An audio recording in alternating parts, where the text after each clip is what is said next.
Although most grow lights have the proper industry certifications, it's still littered with poor quality products, not to mention questionable marketing information.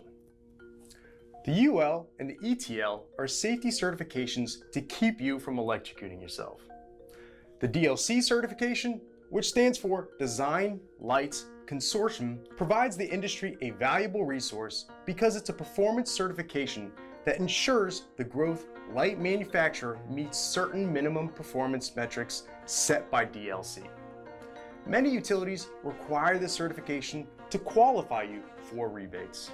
DLC is sort of a clearinghouse that reviews the data generated from independent third-party test facilities.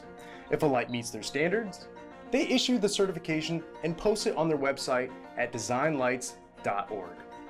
All marketing material with this certification must match their website.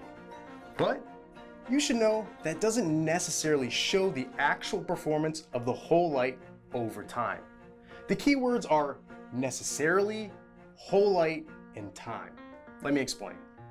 Let's look at tests that DLC that they are reviewing.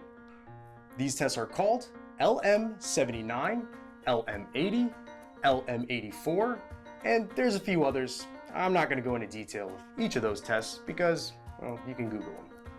But you should know a couple of major things.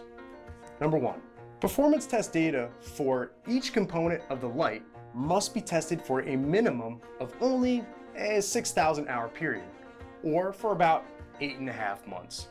It's done in a lab type environment. Then, based on its findings, they make projections of up to 50,000 hours, or 11.5 years. And two, note that they're not testing the whole light over 6,000 hours, they're only reviewing component data.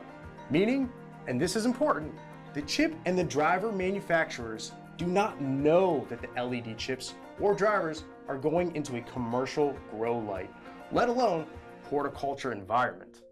Because the independent third-party test facilities does not test the grow light's ability to stand up to the harsh environments of an actual grow facility over time. Could this be why the grow light from a popular manufacturer who had the proper certifications had to issue a document with this image as a fix for their light falling apart? And could this and other similar issues be why there's so many failures in the industry over the last few years? The bottom line is that even with credible industry certifications like DLC, there's no guarantee of longevity of performance or construction. And just a few grow light failures could have dire consequences to a grow facility. Should too many of them fail, it could be catastrophic.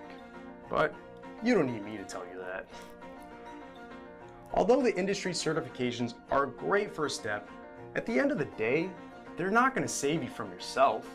Nothing replaces contacting references who have had the light operational for at least 5 years, because one DLC's requirement is for a grow light to have a 5-year warranty.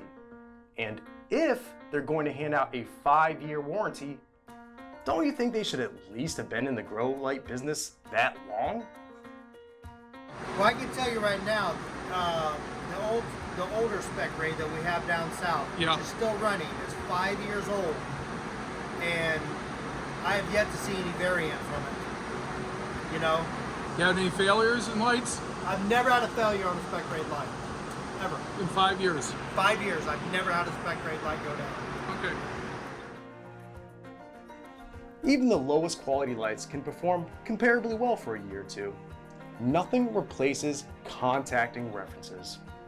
This will also give you an opportunity to ask about customer service, or the lack of it.